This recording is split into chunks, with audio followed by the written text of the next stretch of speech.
అదేవిధంగా ఇదే హాల్లో ఒకసారి ఉత్తర తెలంగాణకు అన్యాయం జరుగుతుందని మా అన్నగారు ప్రొఫెసర్ ఏకు తిరుపతి గారు ఒక మీటింగ్ ఏర్పాటు చేయడం జరిగింది. ఒక పుస్తకావిష్కరణ కార్యక్రమాన్ని కూడా చేయడం జరిగింది. ఉత్తర తెలంగాణ దక్షిణ తెలంగాణ అనే తేడా లేకుండా ఇప్పుడు మొత్తం మార్వాడీలు ఆక్రమించేసారు. ఈ విషయం మీద మనము లోతుగా సమగ్రంగా చర్చించడానికి మీరు తప్పకుండా రావాలి అనగానే ప్రొఫెసర్ ఏకు తిరుపతి గారు మన కార్యక్రమానికి వచ్చారు. వారికి ప్రత్యేకంగా ధన్యవాదాలు. మిత్రులారా, తెలంగాణకి ఒక ప్రత్యేకమైన చరిత్ర ఉన్నది. తెలంగాణ కేవలం ఒక నినాదం కాదు, తెలంగాణ ఉత్తి డిమాండ్ కాదు. తెలంగాణ ఈ దేశానికి దిశానిర్దేశం చేసిన ఒక తాత్విక చింతన, ఒక ఫిలాసఫీ. ఇది తెలంగాణ అనేది ఒక ఐడియా అండ్ ఐడియాలజీ. అలాంటి తెలంగాణ గడ్డ మీద ఎన్నో పోరాటాలు జరిగాయి. ముఖ్యంగా భూమి భుక్తి విముక్తి కోసము, వెట్టి చాకిరి నుంచి విముక్తి కోసము ఇక్కడ సాయుధ పోరాటాలు జరిగాయి. సమానత్వం కోసం ఇక్కడ సాయుధ పోరాటాలు జరిగాయి. సామాజిక న్యాయం కోసం, కుల నిర్మూలన కోసం ఇక్కడ చాలా మంది తమ జీవితాల్ని అంకితం చేసి పోరాటం చేసిన వాళ్ళు ఉన్నారు. దేశంలోనే ఈ తెలంగాణకి ఒక పోరాట చరిత్ర ఉన్నది, గౌరవం ఉన్నది. ప్రపంచ చరిత్రలో తెలంగాణకి ఇంత గౌరవం దక్కిందనంటే, ఈ దేశానికి ఇంత గౌరవం దక్కిందంటే అది తెలంగాణ మూలంగానే. అలాంటి తెలంగాణలో ఇవాళ బయటి నుంచి వచ్చినటువంటి వాళ్ళ పెత్తనం పెరిగిపోయింది. ఇక్కడి స్థానికులకే హక్కులు అధికారాలు దక్కాలని, అవకాశాలు దక్కాలని 369 మంది ఒక సందర్భంలో, 1200 మంది యువతి యువకులు మరొక సందర్భంలో ప్రాణాలు అర్పించారు. వాళ్ళందరి బలిదానాల మూలంగా తెలంగాణ ఏర్పడ్డది. తెలంగాణ ఏర్పడము, తెలంగాణలోకి మార్వాడీలు తండోపతండాలుగా రావడము ఒకేసారి జరిగాయి. తెలంగాణతో పాటు ఈ దేశాన్ని మొత్తం పరిపాలించే బీజేపీ నరేంద్ర మోడీ నాయకత్వంలో అధికారంలోకి రావడం కూడా 2014లోనే జరిగింది. బీజేపీ అధికారంలోకి వచ్చిన తర్వాత దేశవ్యాప్తంగా మార్వాడీలు ఊరూరికి బయలుదేరి వెళ్ళిపోయారు, దుకాణాలు పెట్టారు. 7 లక్షల గ్రామాలుంటే ఆల్మోస్ట్ 5 లక్షల గ్రామాలకి ఈ మార్వాడీలు వెళ్ళి దుకాణాలు పెట్టి స్థానికుల వ్యాపారాలని దోచుకుంటున్నటువంటి పరిస్థితి ఉంది. అందుకని బీజేపీ ఈరోజు మార్వాడీల పక్షాన అంత గట్టిగా నిలబడి మాట్లాడడానికి కారణం ఏంటిది అంటే, నరేంద్ర మోడీకి, బీజేపీకి, ఆర్ఎస్ఎస్కి, మార్వాడీలకి మధ్యన అవినాభావ సంబంధం ఉన్నది కాబట్టి. ఆర్ఎస్ఎస్ బీజేపీకి నిధులిస్తున్నది, వాళ్ళ ఐడియాలజీని సక్సెస్ఫుల్గా ప్రజల్లోకి తీసుకుపోవడానికి అనుకూలంగా మార్కెట్ని తయారు చేస్తున్నది మార్వాడీలు కాబట్టి మార్వాడీల తరఫున ఈరోజు బీజేపీ ఆర్ఎస్ఎస్ పనిచేస్తున్నది. ఆర్ఎస్ఎస్ బీజేపీని సుమారు 60-70 సంవత్సరాల పాటు ఈ తెలంగాణలో పెంచి పోషించినటువంటి వాళ్ళు, డబ్బులు ఇచ్చినటువంటి వాళ్ళు, సాకినటువంటి వాళ్ళు కోమట్లు, వైశ్యులు. అలాంటి కోమట్లని ఈరోజు ఆర్ఎస్ఎస్ బీజేపీ మీరు మాకు అక్కర్లేదు, మార్వాడీలు మాకు కావాలి అని అంటున్నారు. అంటే మార్వాడీల కోసము తమకి పాలిచ్చి పెంచిన తల్లిని సైతం వదులుకోవడానికి ఈ ఆర్ఎస్ఎస్ బీజేపీ సిద్ధపడ్డది. అందుకని ఈరోజు ఈ తెలంగాణలో ఉన్న, ఈ సౌత్ ఇండియాలో ఉన్న వైశ్య వ్యాపార వర్గాలు చాలా స్పష్టంగా ఒక నిర్ణయం తీసుకుంటున్నాయి.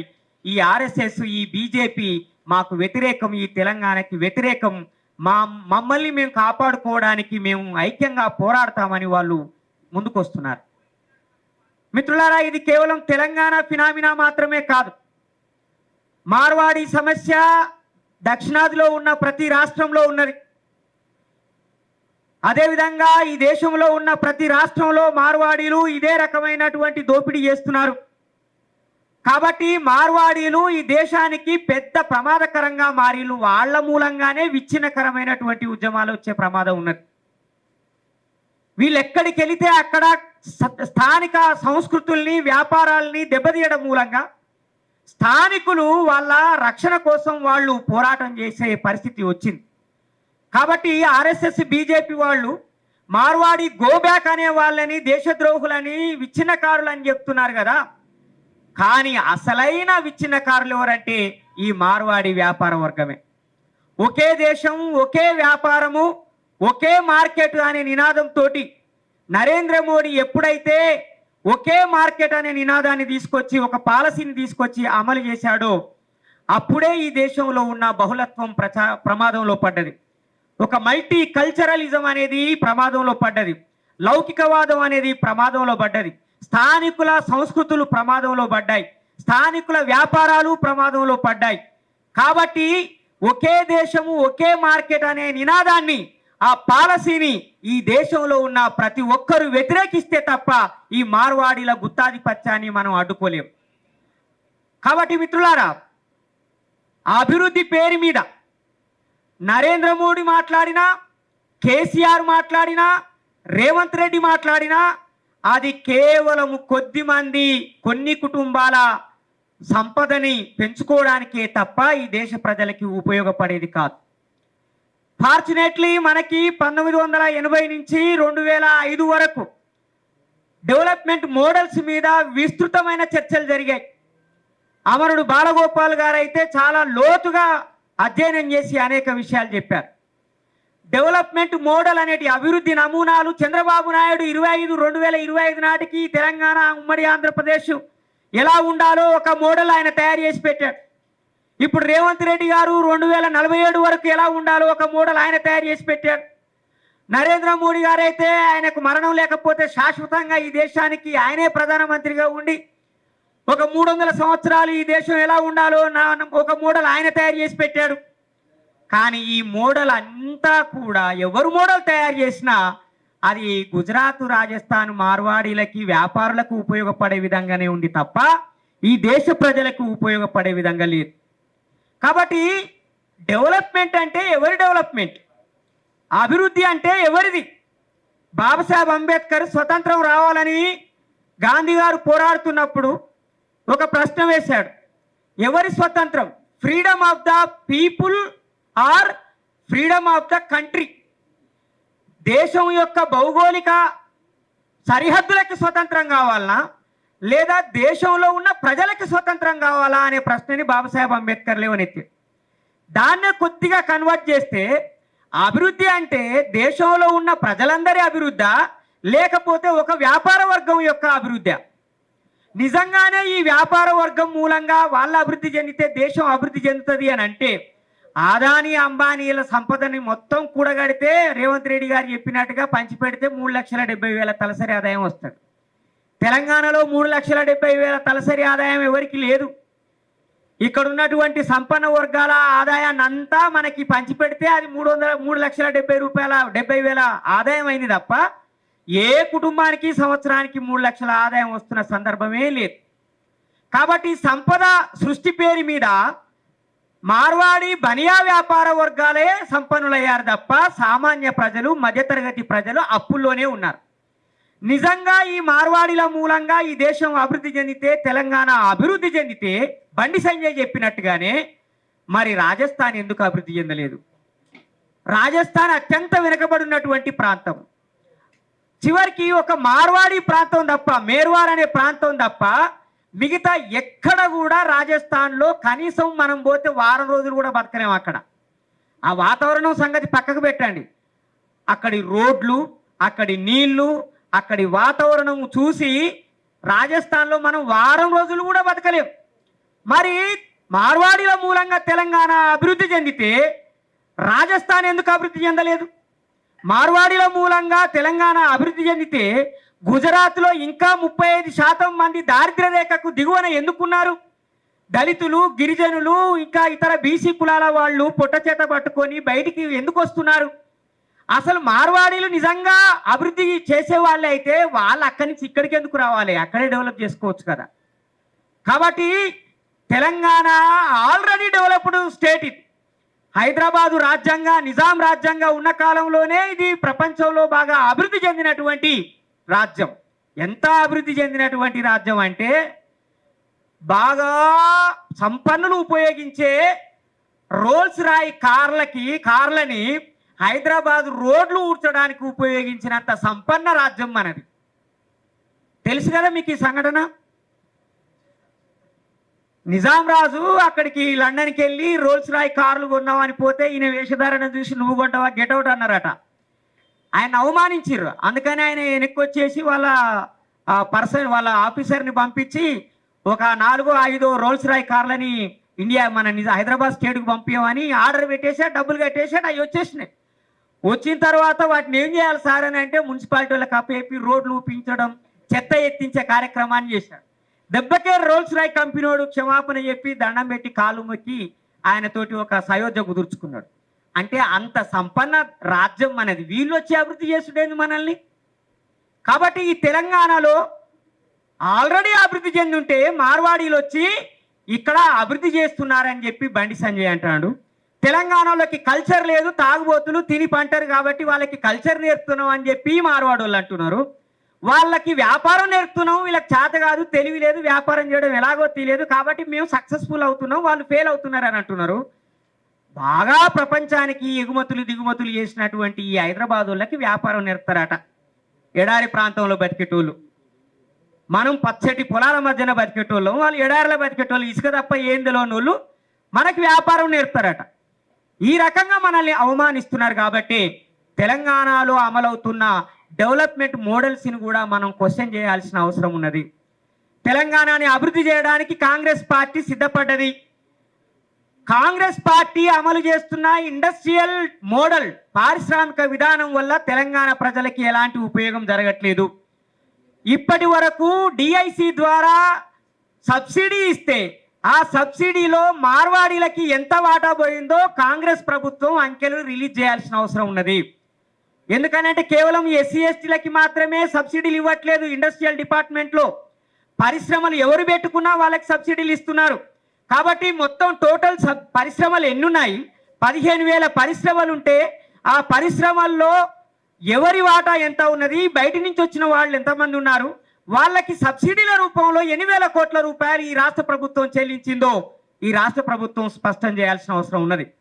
15,000 కంపెనీలు ఈ రాష్ట్ర ప్రభుత్వం ఇక్కడ పెట్టినట్టుగా గత ప్రభుత్వం నుంచి ఇప్పటి వరకు ఉన్నట్టుగా చెప్తున్నారు. కాబట్టి ఆ 15,000 కంపెనీల్లో 80% ఉద్యోగాలు స్థానికులకి ఇచ్చేంత వరకు ఈ తెలంగాణ ప్రజలు పోరాడాలని కోరుతున్నాను. అమెరికాలో అఫర్మేటివ్ యాక్షన్ అనే ఒక పాలసీ ఉన్నది. ఎవరు పరిశ్రమ పెట్టినా, ఎవరు వ్యాపారం పెట్టినా, చివరికి సినిమా తీసినా సరే దాంట్లో హిస్పానియన్స్కి, రెడ్ ఇండియన్స్కి, ఆఫ్రో అమెరికన్స్కి తప్పనిసరిగా 22% వాటా ఇవ్వాల్సిందే. ప్రొక్యూర్మెంట్లో కానీ అవకాశాల్లో కానీ ఇవ్వాలి. ఏదైనా ఒక సినిమాలో ఒక బ్లాక్ పర్సన్ కానీ, హిస్పానియన్ కానీ, రెడ్ ఇండియన్ కానీ ఒక క్యారెక్టర్గా లేకపోతే అది రేసిస్ట్ సినిమాగా భావించి ఆ సినిమాకి పర్మిషన్ ఇవ్వరు, షూటింగ్కే పర్మిషన్ ఇవ్వరు. అట్లాగే ఒక కంపెనీలో అన్ని జాతుల వాళ్ళు కనుక లేకపోతే సింగిల్ వైట్ కంపెనీ మాత్రమే, వైట్ ఎంప్లాయీస్ మాత్రమే ఉన్నా లేదా బ్లాక్ ఎంప్లాయీస్ మాత్రమే ఉన్నా దాన్ని రేసిస్ట్ కంపెనీగా గుర్తించి దాని పర్మిషన్ రద్దు చేస్తారు.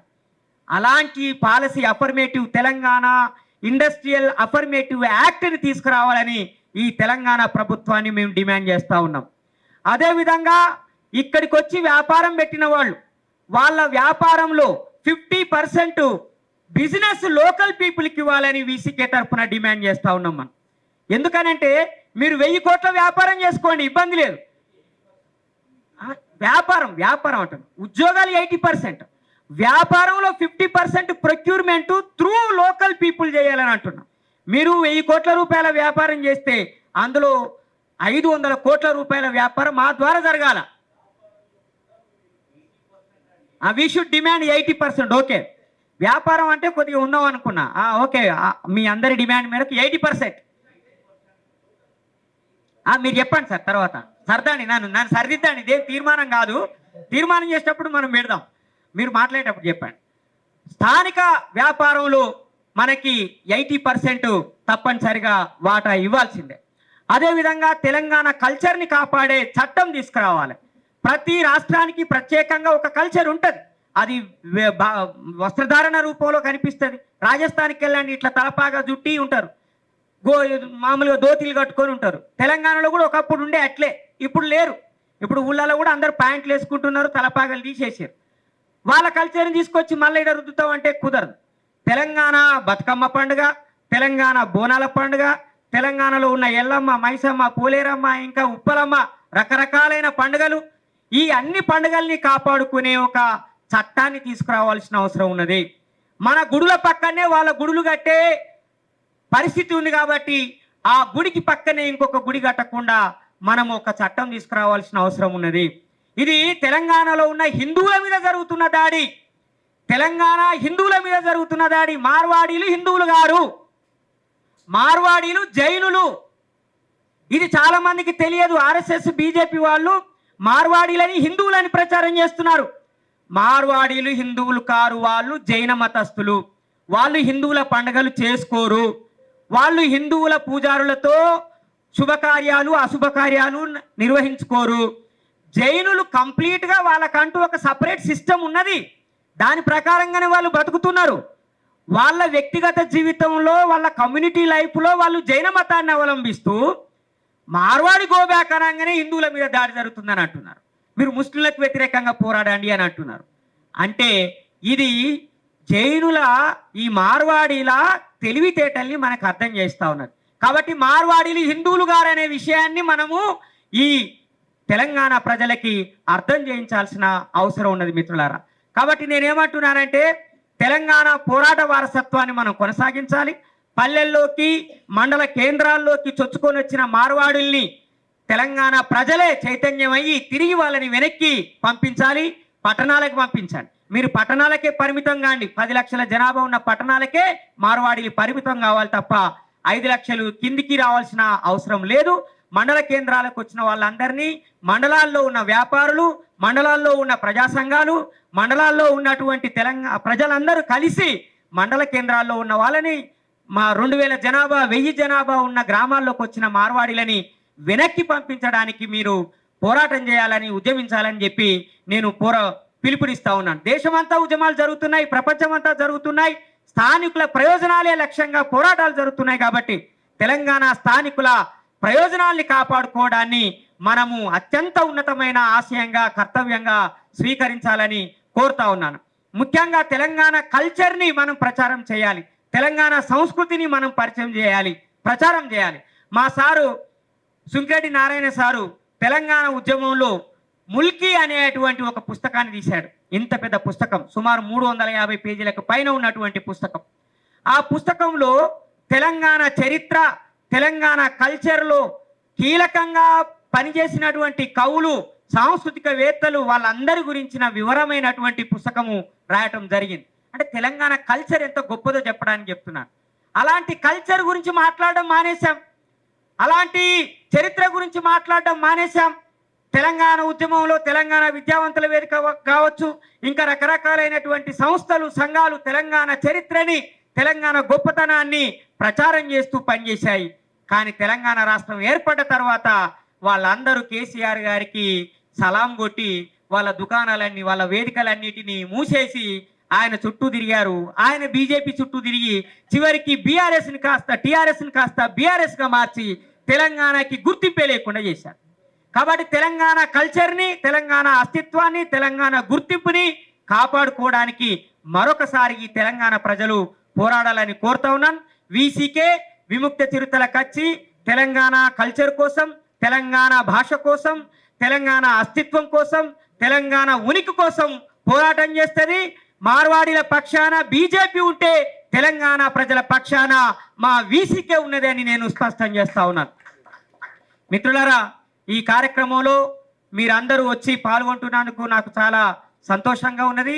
వీసీకే పార్టీ తరఫున మీకు ప్రత్యేకంగా ధన్యవాదాలు తెలియజేస్తూ మా రాష్ట్ర వర్కింగ్ ప్రెసిడెంట్ చెరిపల్లి ఆనంద్ గారిని వేదిక మీదకి రావాల్సిందిగా ఆహ్వానిస్తున్నాను.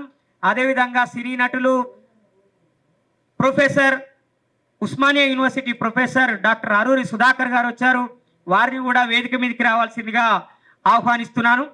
కార్యక్రమాన్ని మా తెలంగాణ శ్యామ్ కొనసాగిస్తారు.